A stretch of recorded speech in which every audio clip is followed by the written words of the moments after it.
Yet another dark and emotional day here in Manhattan, the city holding another funeral for fallen NYPD officer WILBERT MORA, who was shot and killed in the line of duty. His partner, Jason Rivera's funeral was last week. And today, Mayor and former cop Eric Adams made a promise. Watch. Our city is going to do more than thank you. We are going to give you the resources to fight this senseless violence.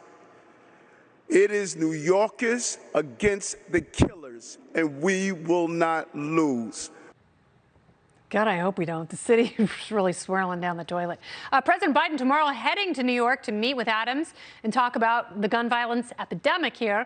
So what can the president do to give cops more resources where they need it, while many in his party chant defund the police? Here with me now, Senior Vice President for Legal Studies at the Cato Institute, it's Clark Neily. Hi, Clark. Hey, good to be with you.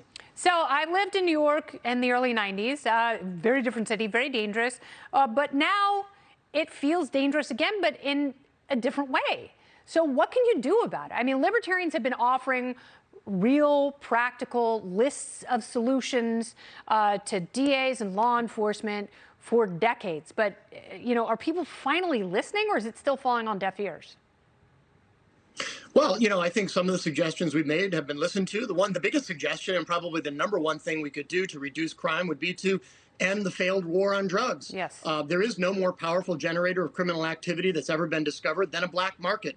And so that's one possibility that I'm sure our political leaders will not consider. But we libertarians have been pushing that for a long time, and that would go a long way to reducing crime. Yeah, and I'm glad you brought that up, because when the vice president was talking about the root causes of immigration, I've been saying it every time it comes up. Talk about the war on drugs. Talk about why people are leaving. Talk about, what it's doing to neighborhoods, because they have done nothing for demand in this country.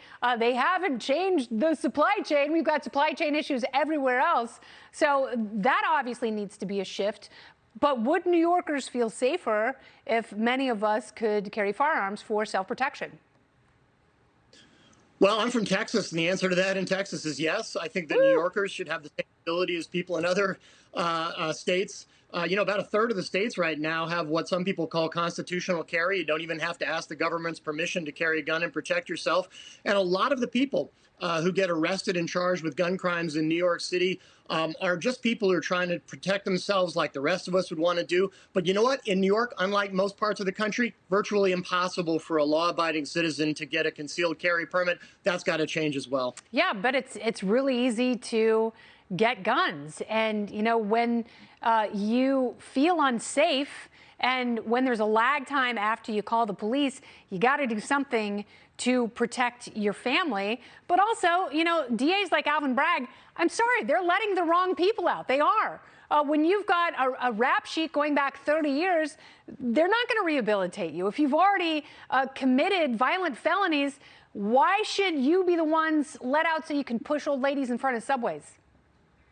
No, you're totally right about that. Look, the police and prosecutors play an important role in getting a hold of the surge in crime. What they need to be doing is focusing, making fewer and higher quality arrests. Yeah. They should be targeting the people who have no business out on the streets, who need to be put away so that they're not a threat to the rest of us.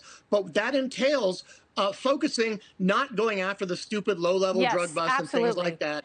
Go after the bad guys. Yeah, that's a really great point. Higher quality, yet fewer arrests. I think that would certainly pay off in a big city like this. Clark, thank you so much for your time. I appreciate it. My pleasure.